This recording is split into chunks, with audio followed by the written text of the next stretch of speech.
बिहार में आगामी विधानसभा चुनावों को लेकर राजनीतिक सरगर्मियां तेज हो गई हैं। सभी प्रमुख दल अपनी अपनी रणनीतियां बना रहे हैं और गठबंधनों की संभावनाएं तलाश रहे हैं। लेकिन इसी बीच बहुजन समाज पार्टी सुप्रीमो मायावती ने एक बड़ा फैसला लेते हुए ऐलान किया है कि उनकी पार्टी बिहार के सभी 243 विधानसभा सीटों पर अकेले चुनाव लड़ेगी।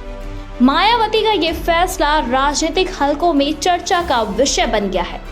दरअसल हाल ही में हुए मिल्कीपुर उपचुनाव और दिल्ली विधानसभा चुनावों के नतीजों ने बसपा की चुनावी रणनीति को प्रभावित किया है।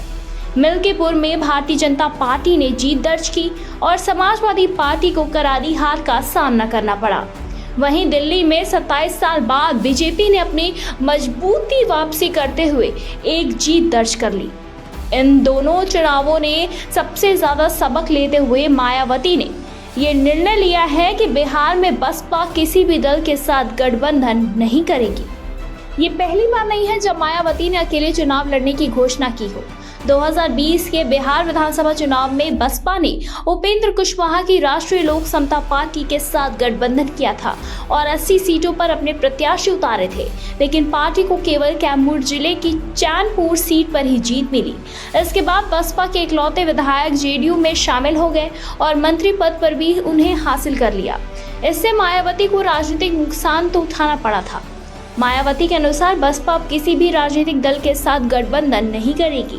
इस फैसले के पीछे मुख्य कारण ये है कि गठबंधन करने से पार्टी की स्वतंत्रता बाधित होती है और हार की स्थिति में ठिकरा फोड़ने का सिलसिला शुरू हो जाता है।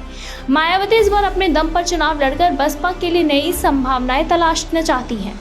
बसपा के बिहार प्रभारी अनिल कुमार ने इस फैसले को जनता की मांग बताते हुए कहा कि लोग एनडीए से ऊब चुके हैं और नए विकल्प की तलाश में हैं।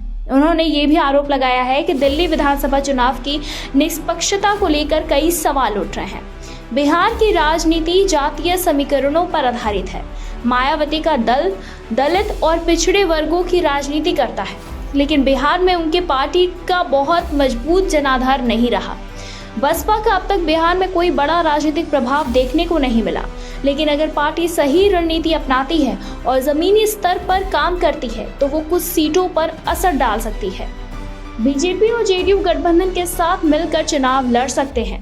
अगर हम बात करें इंडिया गठबंधन की तो राजद कांग्रेस सपा ये गठबंधन एनडीए को टक्कर देने की कोशिश करेगा और साथ ही साथ बसपा का अकेले चुनाव लड़ना।